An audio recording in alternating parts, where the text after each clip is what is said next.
George Blake était l'incarnation du gentleman britannique par excellence. Charismatique, intelligent et charmant, il incarnait pour le Military Intelligence, CIS, l'officier du renseignement idéal. Derrière cette apparence soignée se cachait un maître de la tromperie. Séduit par l'utopie communiste et déçu par les méthodes de l'OTAN pendant la guerre de Corée, Blake tourna le dos à son pays, livrant secrets nationaux et collègues aux soviétiques durant la guerre froide des années 1950.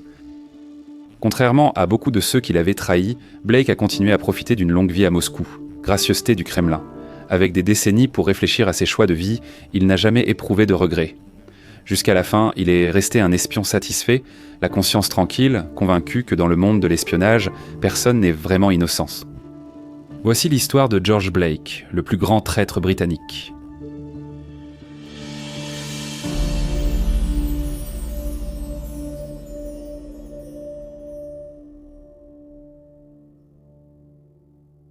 Né le 11 novembre 1922 à Rotterdam, le lieu de naissance de George était un creuset de cultures et d'idées, annonçant peut-être la complexité de ses convictions et idéaux. Son nom de famille était Behar. Son père Albert, d'origine juive, est né en Égypte. George a grandi en écoutant les récits de son père Albert sur son service dans la Légion étrangère et l'armée britannique durant la Première Guerre mondiale. Blessé, Albert gardait des cicatrices au visage et des poumons abîmés par une attaque au gaz. Après la guerre, Albert a été affecté à Rotterdam, où il a rencontré la mère de George, Catherine. Elle était néerlandaise, de la haute bourgeoisie, et protestante remontrante. À un certain moment, peut-être grâce à son service militaire, Albert a obtenu un passeport britannique, ce qui a fait que le jeune George est né citoyen britannique. George avait 2 sœurs cadettes, Adèle et Élisabeth. Pendant la majeure partie de leur jeunesse, la famille vivait confortablement au sein de cercles bourgeois et conservateurs aux Pays-Bas. Admirateur de la famille royale néerlandaise, George est devenu calviniste et voulait être pasteur dans l'église réformée. La famille Mbaha a vu sa fortune s'effondrer lorsque l'entreprise d'Albert a été touchée, comme tant d'autres, par le krach de Wall Street de 1929. À 13 ans en 1936, George a perdu son père, décédé de blessures de guerre. George a été choqué d'apprendre son héritage juif à la mort de son père, un fait qu'Albert avait gardé secret. Cette perte, combinée aux difficultés économiques persistantes des années 30, a conduit le jeune George à être envoyé vivre chez sa riche tante Zafira en Égypte. Dans ce nouvel environnement, il a poursuivi ses études à l'école anglaise du Caire. C'est également ici que George a commencé à forger les bases de sa vision idéologique du monde. Il s'est rapproché de son cousin Henri Curiel, un homme extraverti, séducteur et fervent marxiste. Curiel a ensuite dirigé le mouvement communiste démocratique pour la libération nationale en Égypte.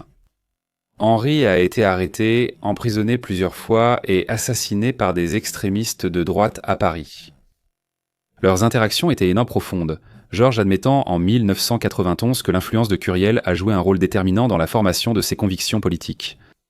Pourtant, George est revenu en Hollande, marqué par la foi protestante de sa mère et son ambition d'entrer dans l'Église. Au début de la Seconde Guerre mondiale, George était aux Pays-Bas pour l'été. Il a enduré le blitzkrieg de l'Allemagne nazie en mai 1940 à Rotterdam, s'enfuyant à vélo de la vieille ville décimée vers La Haye où sa mère et ses sœurs vivaient. À son arrivée, il a appris qu'elles étaient déjà parties en Angleterre.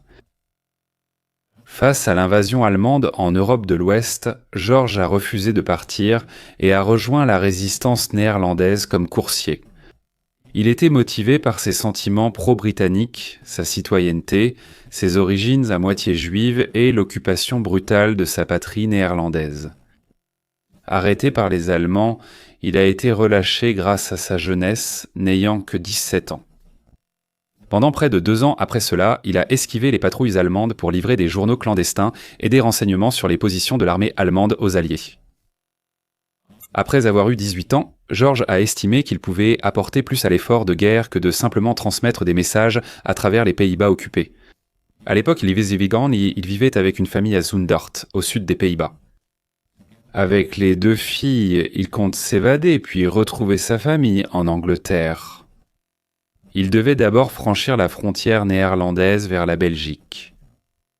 À une centaine de mètres de la frontière, ils croisèrent un soldat, mais heureusement, les fils le connaissaient grâce à l'église catholique locale. Il fut autorisé à passer la frontière et à entrer en Belgique.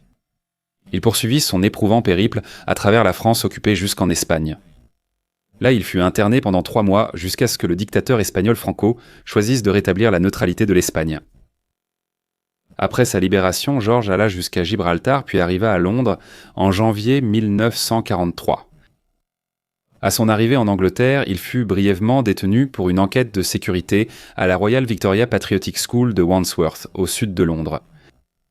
Après les contrôles, Georges retrouva sa mère et ses sœurs. Dans le but de repartir à zéro, ils anglicisèrent leur nom de famille en le changeant de Béard à Blake. Déterminé à lutter contre les nazis, il rejoignit la Royal Navy. Il apprit l'existence d'une branche de la marine appelée le service spécial, pour laquelle il s'inscrivit aussitôt. À sa grande déception, cela n'impliquait ni espionnage ni activité d'espion, mais plutôt la conduite de mini-sous-marins à 2 hommes. Affecté dans un premier temps à la branche des sous-marins, il fut jugé inapte à ce poste en raison de sa tendance à s'évanouir sous l'eau. Sa maîtrise du néerlandais, de l'allemand et son passé dans la résistance attirèrent l'attention du service de renseignement et de sécurité.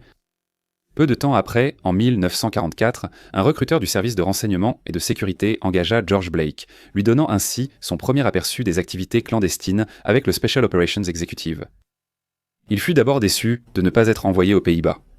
Membre de la section néerlandaise du Special Operations Executive, il soutenait la résistance en Europe en formant des agents envoyés aux Pays-Bas et en déchiffrant leur matériel. Ayant acquis une solide réputation, il fut vite repéré pour une promotion par ses supérieurs. En septembre 1945, le Military Intelligence 6 l'a envoyé à Hambourg pour sa première mission sur le terrain. Dans le sillage de la guerre, Blake s'est retrouvé à travailler pour l'unité du renseignement naval. Ses fonctions consistaient principalement à interroger d'anciens commandants de sous-marins allemands afin de déterminer si ces hommes étaient en train de fonder un mouvement de résistance nazie clandestin. Il devait aussi espionner les forces soviétiques et a vite constaté que d'anciens officiers allemands, souvent en difficulté financière, étaient en prêt à utiliser leur réseau en Allemagne de l'Est pour créer un réseau de renseignement local. La mission fut un succès. Blake joua un rôle clé dans l'installation d'un réseau d'agents en Allemagne de l'Est. Grâce à ce succès et au talent linguistique de Blake, le Military Intelligence 6 l'a envoyé à l'université de Cambridge à son retour en Grande-Bretagne. Face à la menace croissante du communisme venant de l'Union soviétique, George Blake reçut pour mission d'approfondir sa connaissance de la langue russe. Cambridge n'était pas seulement un centre académique. C'était aussi un terrain fertile pour le recrutement d'agents du Military Intelligence 6 et, comme l'histoire le révélera plus tard, d'agents doubles pour le KGB. George avait des cours d'anglais avec un professeur dont la mère était russe. Elle ne prêchait pas le communisme, mais avait un amour profond pour la culture russe et l'Église orthodoxe. Sous sa tutelle, George fut de plus en plus attiré par la Russie. Cette fascination dépassait la curiosité académique. C'était le premier signe d'un changement idéologique chez George. Il n'était pas encore communiste, mais les bases étaient imposées. Sa prochaine mission serait le déclencheur du changement d'allégeance. Le 6 novembre 1948, George Blake fut envoyé à la légation britannique à Séoul, en Corée du Sud. Son titre officiel était vice-consul, mais sa mission réelle restait bien plus secrète. Blake avait pour mission de recueillir des renseignements sur les activités communistes en Corée du Nord, en Chine et dans l'extrême-orient soviétique. La Corée est devenue un champ de bataille idéologique après sa division le long du 38e parallèle en 1948. L'Union soviétique soutenait le Nord, tandis que les États-Unis appuyaient un régime farouchement anticommuniste au Sud. George Blake a été envoyé dans cet environnement périlleux, armé de peu plus que de son intelligence et d'une couverture diplomatique. Sa mission visant à établir un réseau d'agents en Corée du Nord s'est révélée en grande partie vaine, et avec le temps, il est devenu de plus en plus désabusé par l'administration fantoche américaine à Séoul, qu'il en est venu à considérer comme fasciste. Le paysage géopolitique a ensuite changé de façon spectaculaire le 25 juin 1950 lorsque la guerre de Corée a éclaté. Dans un mouvement rapide et inattendu, l'armée populaire coréenne du Nord a envahi Séoul. Alors que les forces britanniques défendaient vers le sud sous le commandement des Nations Unies, Blake et ses collègues diplomates ont été capturés par les Nord-Coréens. Avec l'évolution de la guerre, les prisonniers furent transférés plus au nord, passant par Pyongyang jusqu'au fleuve Yalu. Durant cette période, il a assisté au bombardement dévastateur de la Corée du Nord. La destruction causée par l'États-Unis Air Force et ses B-17 dépassait tout ce que Blake avait vu, ce qui le remplit de honte. Pendant son emprisonnement, il s'est plongé dans les écrits de Karl Marx et Vladimir Lénine, des livres qui avaient été envoyés au camp de prisonniers nord-coréens par un bureau voisin de la Stasi allemande. La profonde transformation idéologique de Blake atteignait alors son apogée. Il était persuadé que le triomphe du communisme inaugurerait une ère plus pacifique pour l'humanité, contrairement aux convictions impérialistes des États-Unis. Il a adopté le communisme, ce qui a ébranlé son allégeance à l'Occident. À l'automne 1951, Blake a franchi une étape décisive.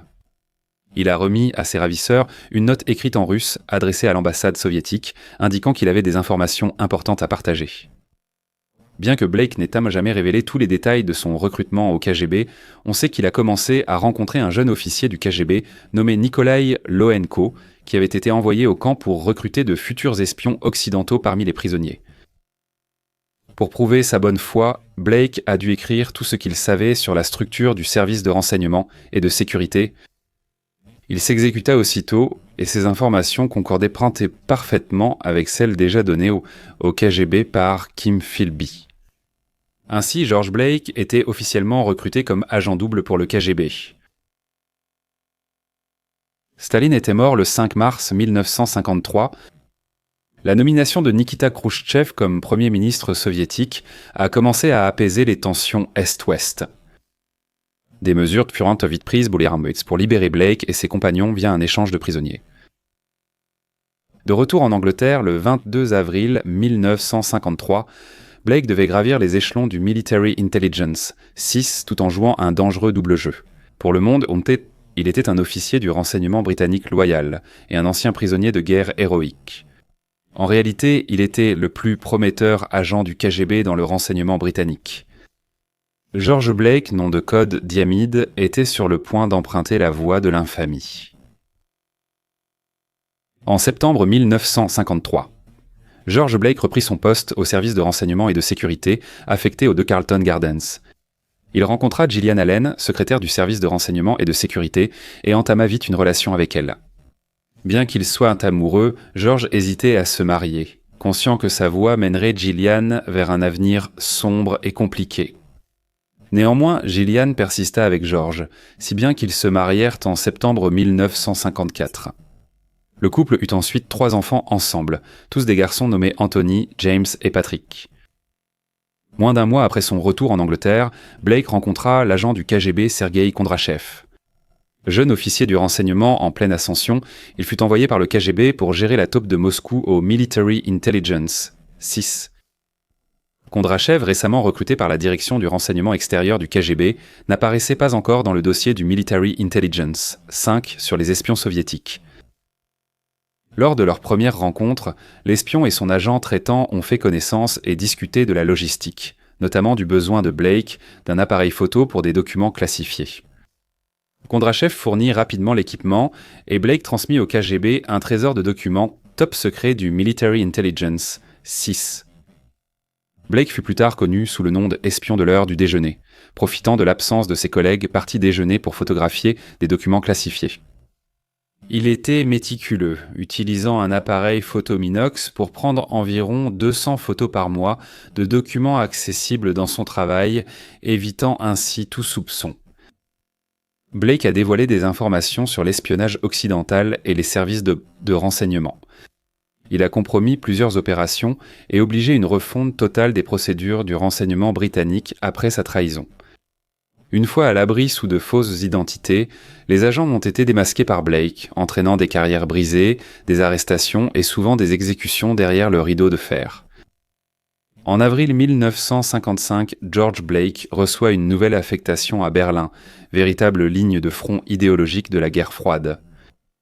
En installant sa famille en Allemagne, il était basé dans les bureaux du service de renseignement et de sécurité rattaché au stade olympique d'Hitler.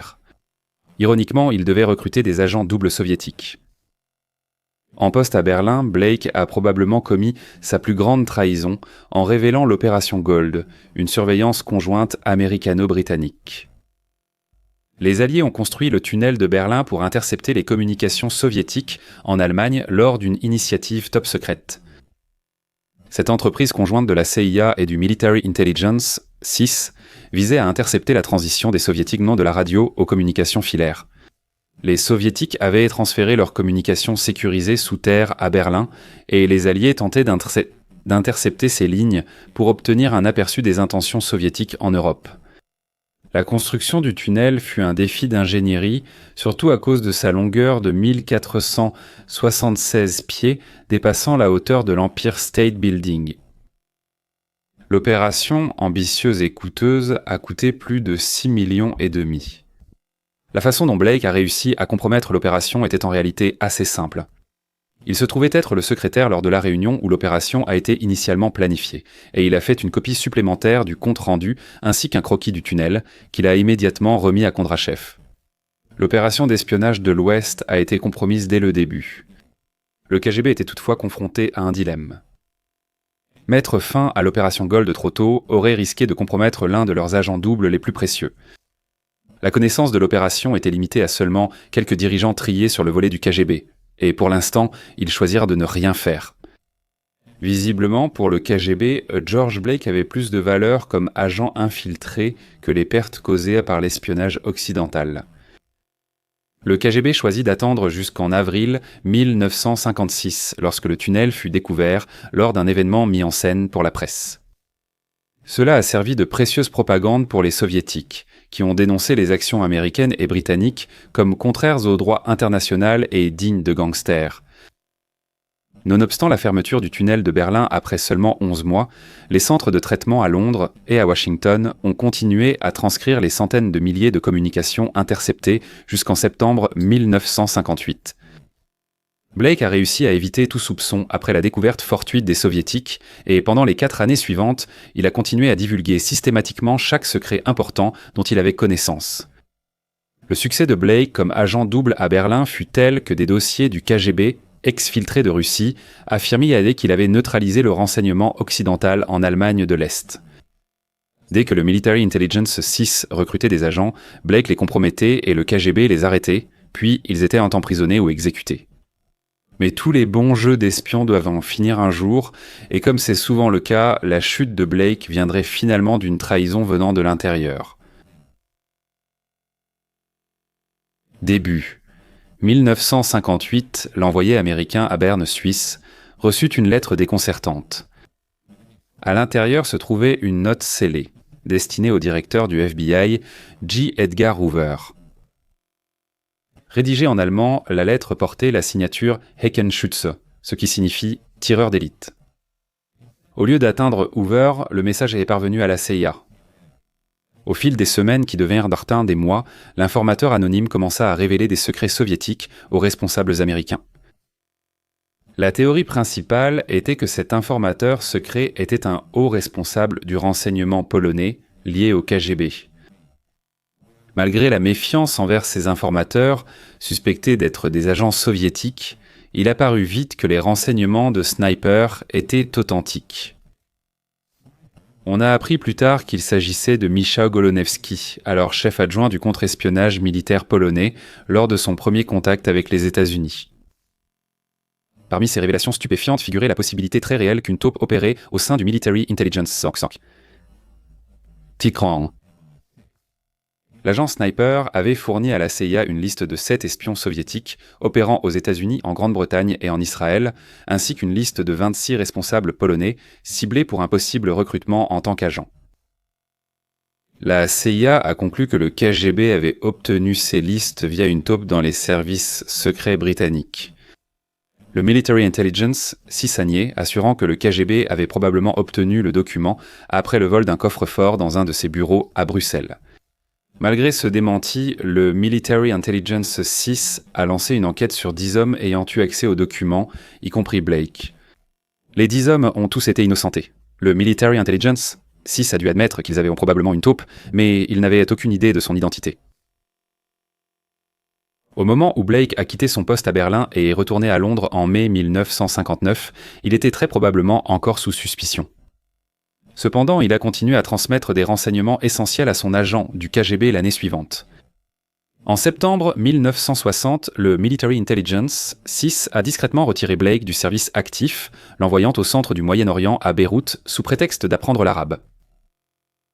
Bien qu'agent sniper n'ait jamais explicitement nommé Blake, la piste d'indice a finalement conduit les enquêteurs jusqu'à sa porte. Golonevski a fait défection en Amérique avec sa maîtresse en janvier 1961. Son témoignage, ainsi que les informations contenues dans les lettres qu'il avait déjà envoyées, ont été l'élément clé qui a démasqué Blake en tant qu'agent double. Si les renseignements britanniques avaient approfondi leur enquête, ils auraient peut-être pu stopper plus tôt la fuite vers les soviétiques et sauver la vie de certains agents. Les services d'Antalibs de renseignement britanniques ont poursuivi leur enquête et rassemblé des preuves pour un interrogatoire clé du principal suspect. Alors que l'étau se resserrait autour de Blake et que Golonevski était en sécurité dans une planque de la CIA après sa défection, Blake fut rappelé à Londres le 3 avril 1961. Bien qu'on ait dit à Blake que son voyage à Londres servait à un simple entretien pour sa prochaine mission, il était inquiet. Avant de quitter Beyrouth, il vit une dernière fois son agent soviétique sur une plage déserte. On lui assure que Londres ne soupçonne rien. Se fiant au KGB, il partit en Angleterre, abandonnant sa femme enceinte et ses 2 fils. À son arrivée au service du personnel du service de renseignement et de sécurité à St. James's Park, Blake sut que la partie était terminée. Il fut reçu par un panel strict du Military Intelligence 6 et soumis à un interrogatoire intense pendant 48 heures. Bombardé de preuves de ses activités d'espionnage, il fut interrogé sans relâche. Malgré les preuves accablantes, Blake nia fermement tout en bloc, restant calme sous la pression. Il semblait qu'à contre-courant, Blake avait pris le dessus lors de l'interrogatoire. Mais au fil des longues heures d'interrogatoire, Blake commença à s'épuiser. Il a craqué quand la CIA a suggéré à Blake qu'il avait été torturé en Corée du Nord et forcé d'espionner. Blake a aussitôt nié. Sa réaction instinctive a été de dire que sa décision de travailler avec les soviétiques avait été entièrement la sienne. Avec ces mots, Blake avait scellé son destin. Confronté à des preuves irréfutables et à la réalisation que sa couverture était alors bel et bien compromise, la résistance de Blake s'est effondrée. Il a coopéré avec les enquêteurs de la CIA et du Military Intelligence 6, révélant avec franchise l'étendue de sa trahison. La confirmation des pires craintes du Military Intelligence 6 a choqué l'organisation et la communauté du renseignement occidental. L'idée qu'il puisse en être trahi par l'un des leurs, un homme qui avait enduré des années de captivité pour son pays, était presque inconcevable. Blake a révélé avoir transmis à son agent du KGB la liste du personnel du Military Intelligence 6, l'emplacement de toutes ses planques, son ordre de bataille et ses postes avancés mondiaux. Une évaluation ultérieure des dégâts causés par Blake au service d'antennes de renseignement occidentaux a été jugée bien pire que ceux de Philby. Blake a avoué avoir compromis près de 400 agents occidentaux opérant secrètement derrière le rideau de fer. Malgré les lourds dégâts infligés à la Grande-Bretagne, la partie était finie et George Blake devait enfin comparaître devant un jury. En mai 1961, George Blake a été jugé à l'Old Bailey pour ses crimes d'espionnage. Selon le Official Secrets Act de 1911, la peine maximale pour une infraction était de 14 ans. Les actes de Blake ont été divisés en 5 périodes, entraînant 5 chefs d'accusation distincts. Le 3 mai 1961, Blake a plaidé coupable à tous les chefs d'accusation. Une grande partie du procès s'est déroulée à huis clos, soi-disant pour protéger les secrets des services de renseignement britanniques, mais plus probablement pour éviter au gouvernement d'autres embarras. Le Lord Chief Justice, Lord Parker de Waddington, a infligé la peine maximale, 14 ans pour chaque chef d'espionnage, à purger consécutivement, et 14 ans pour les 2 autres chefs, à purger ensemble. Cela représentait 42 ans de prison, l'une des peines les plus longues jamais prononcées par un tribunal britannique hors perpétuité. Blake a exprimé son étonnement de recevoir une peine aussi sévère, étant donné qu'il avait pleinement coopéré avec les autorités et avait plaidé coupable. La sévérité de la peine n'a pas dissipé les doutes sur l'intégrité de la communauté du renseignement. À la suite du procès, le Premier ministre Harold Macmillan, qui avait déjà été embarrassé par d'autres défaillances de ce qu'il appelait le soi-disant service secret, a tenté de minimiser la gravité des trahisons de Blake devant le Parlement. Macmillan a déclaré que, malgré le tort causé par Blake à la nation, les dégâts restaient irréparables. Cependant, la réalité était bien plus sombre. Alors que Blake soutenait qu'aucun des agents qu'il avait compromis n'avait subi de préjudice physique, les évaluations du Military Intelligence 6 dressaient un tableau bien différent. On estimait qu'au moins 40 des 400 agents compromis par Blake avaient dépéri prématurément par le KGB.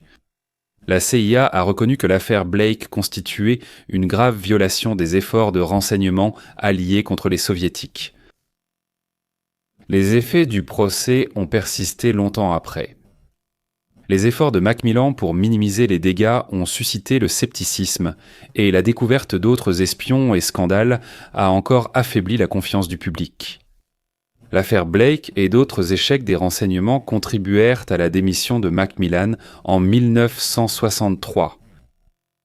Enfermé à Wormwood Scrubs, Blake aurait pu sombrer dans l'oubli, simple traître ayant eu ce qu'il méritait.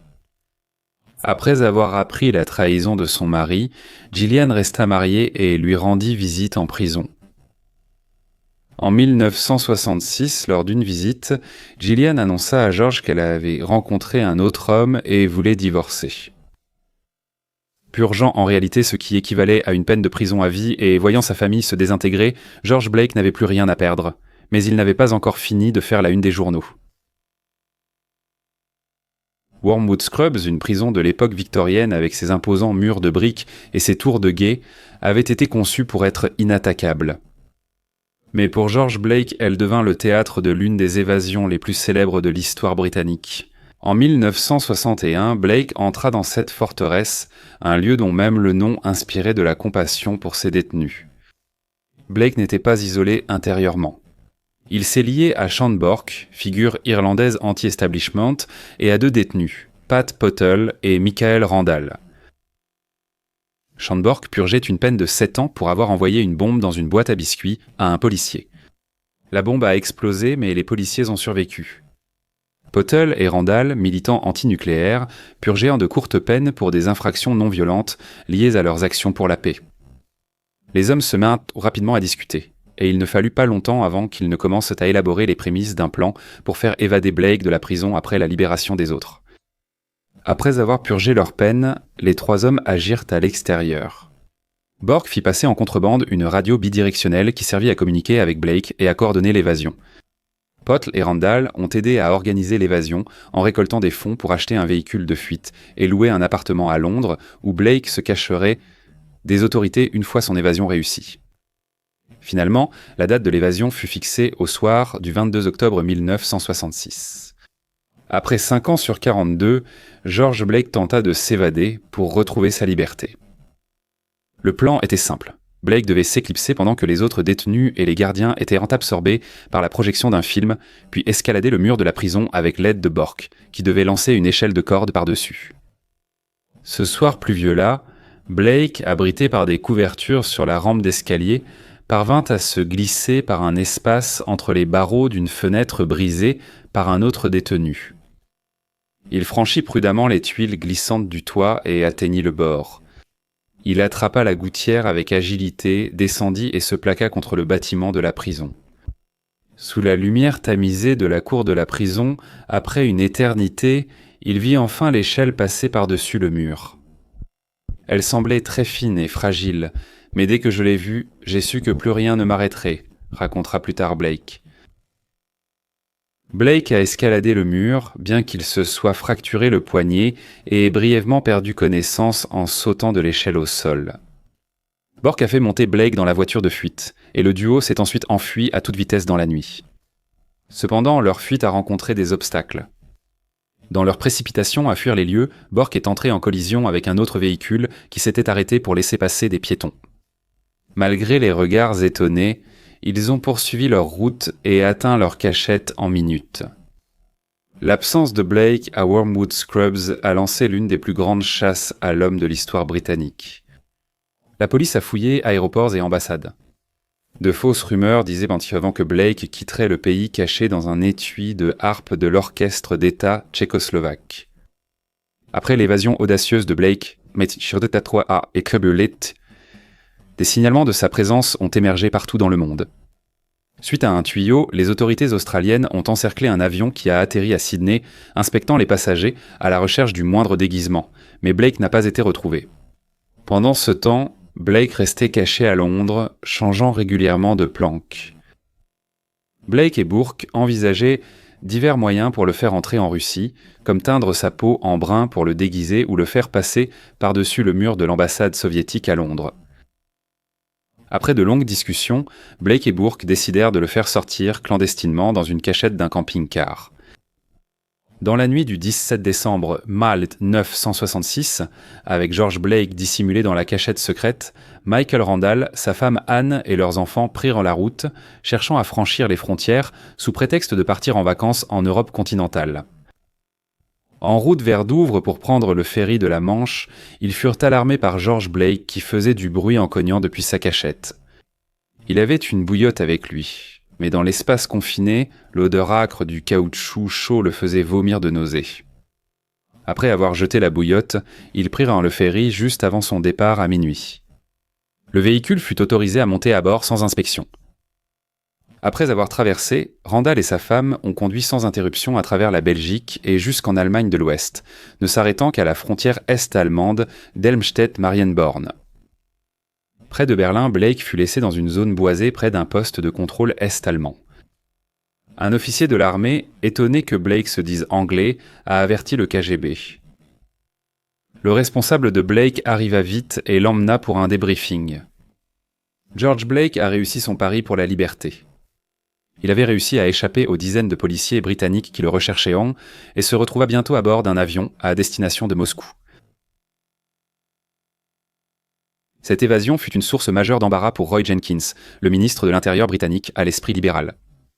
Blake n'était qu'un parmi une série d'évasions spectaculaires, les prisonniers du braquage du train postal Charlie Wilson et Ronnie Biggs s'étant eux aussi évadés du système pénitentiaire britannique peu après, respectivement en 1964 et 1965. Après seulement 5 ans sur 42, Blake était déjà libre. Le gouvernement britannique a fait été embarrassé. Un des traîtres les plus célèbres s'était évadé d'une prison de haute sécurité et avait atteint le cœur du territoire ennemi. À Moscou, George Blake trouva un nouveau départ. Moscou devint son sanctuaire, un endroit où il pouvait vivre sans avoir à regarder derrière lui, mais aussi une cage dorée dont il ne pouvait plus sortir. L'Union soviétique le considéra comme un héros, pas un traître. Mais le coût personnel de ses actes était clair. La séparation de ses 3 enfants était une blessure longue à guérir. En 1990, il a écrit son autobiographie « Pas d'autre choix », détaillant son parcours et les choix qu'il a faits. Le livre reflète sa vision déterministe de sa vie, sans doute héritée de ses croyances calvinistes. Tout au long de son séjour à Moscou, la relation de Blake avec le communisme est restée inébranlable malgré les révélations ultérieures sur les véritables horreurs du communisme stalinien. Dans des interviews durant les années 1990, il en parlait souvent comme d'une grande expérience de l'humanité, une vision d'une société juste. Pourtant, ses décisions pesaient encore. Alors qu'il croyait naïvement qu'aucun des agents qu'il avait trahis n'avait été exécuté, toutes les preuves suggèrent qu'au moins 40 de ces agents ont été tués par le KGB ou par ceux qui agissaient en leur nom. Au milieu des bouleversements politiques et personnels, Blake trouva de nouveau l'amour. En 1968, il épouse Ida Mikhailovna Karyeva et ont un enfant. Avec le temps, il se réconcilia avec ses enfants de son premier mariage. Au fil des années, les honneurs lui sont venus. En 2007, pour ses 85 ans, Vladimir Poutine lui a remis l'ordre de l'amitié. En 2012, Blake, 90 ans, vivait à Moscou dans un grand appartement gratuit avec une pension du KGB. L'âge avait affaibli sa vue, le rendant presque aveugle. Pourtant, ses convictions restaient. Il ne se voyait pas comme un traître britannique, mais comme un marxiste-léniniste convaincu. Son affirmation « pour trahir, il faut d'abord appartenir, je n'ai jamais appartenu » résumait sa conviction de toujours. Bien qu'il ait été citoyen britannique et néerlandais, appréciant ses cultures, il restait fidèle à son idéologie.